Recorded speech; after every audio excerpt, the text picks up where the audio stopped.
Le centre communautaire Roger Tougat de la ville de Mercier était l'hôte plus tôt cette semaine d'une importante annonce de la ministre du Développement durable, de l'Environnement et de la lutte au changement climatique, Isabelle Melançon. Tout comme la population et les élus de la région, je suis d'accord avec le fait que la situation a assez duré. C'est pourquoi je suis très heureuse d'être ici aujourd'hui avec des nouvelles qui nous permettront finalement d'avancer dans cet important dossier pour toute la région. Actuellement, une usine de traitement des eaux souterraines opérée par le ministère du Développement durable, de l'Environnement et de la lutte contre les changements climatiques empêche la migration des contaminants dans l'eau souterraine. De même, au fil des années, le ministère s'est assuré de la protection, et là je veux le dire, de la santé publique. Aujourd'hui, toutefois, nous allons beaucoup plus loin. Au nom du gouvernement du Québec, j'annonce donc que nous construirons une nouvelle usine pour optimiser le confinement des contaminants présents sur le site.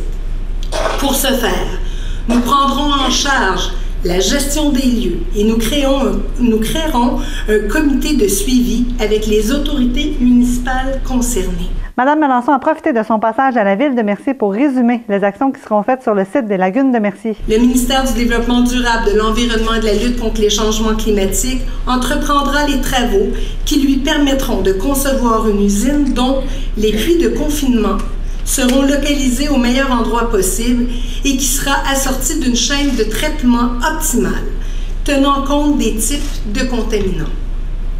En effet, nous voulons limiter au maximum les contaminants rejetés dans l'environnement et le volume d'eau contaminée pompée et rejetée.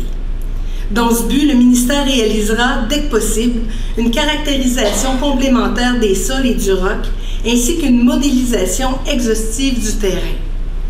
Il a déjà obtenu le soutien du Centre Eau-Terre-Environnement de l'Institut national de recherche scientifique, l'INRS, pour qu'il valide les technologies les plus récentes et détermine si elles sont applicables au site.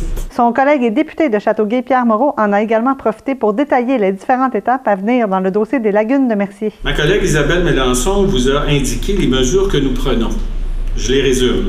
Le gouvernement prend en charge le site, puisqu'il s'agit d'une responsabilité de société, qui dépasse largement la responsabilité des maires et des élus du comté.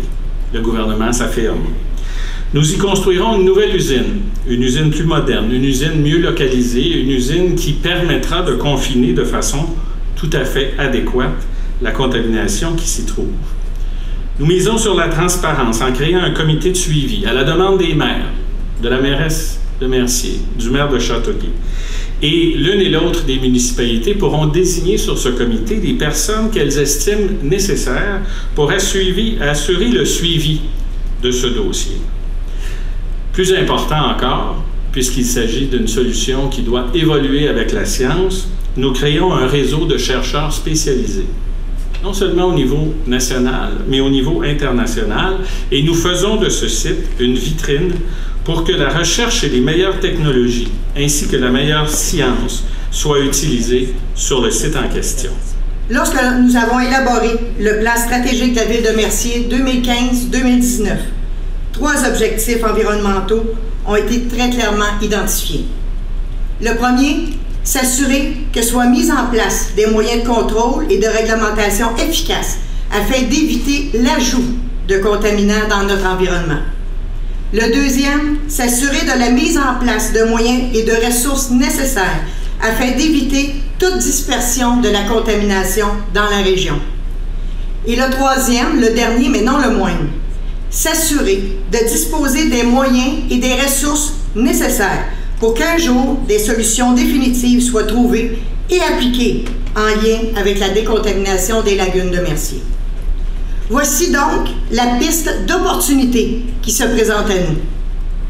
Devenir une vitrine au niveau mondial sur la décontamination de sites tels que celui de Mercier. Bien que l'annonce ait été faite en 2018, les travaux de la nouvelle usine qui prendra place sur le site des lagunes de Mercier s'entameront en 2020. Ils devraient prendre fin en 2025 si l'échéancier est respecté.